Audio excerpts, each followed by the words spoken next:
So yun guys, may another video na naman tayo dito. Ituturo ko sa inyo kung paano mag-delete ng mga download sa isang click lang.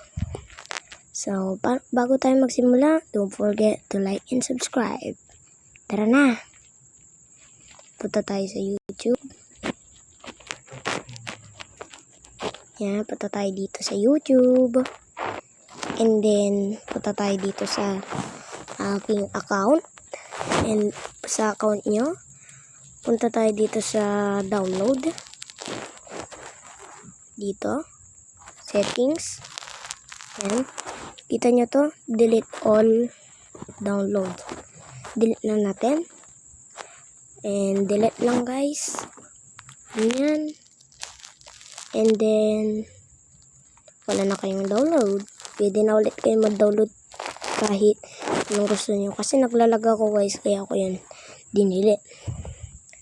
So don't forget to like and subscribe guys. Ito yung bago kong channel. Mag-subscribe kayo dito. And ang mga binibideo ko lang pala ngayon is Xcraft, tutorial, Roblox. Yun lang guys. So don't forget to like and subscribe. Bye!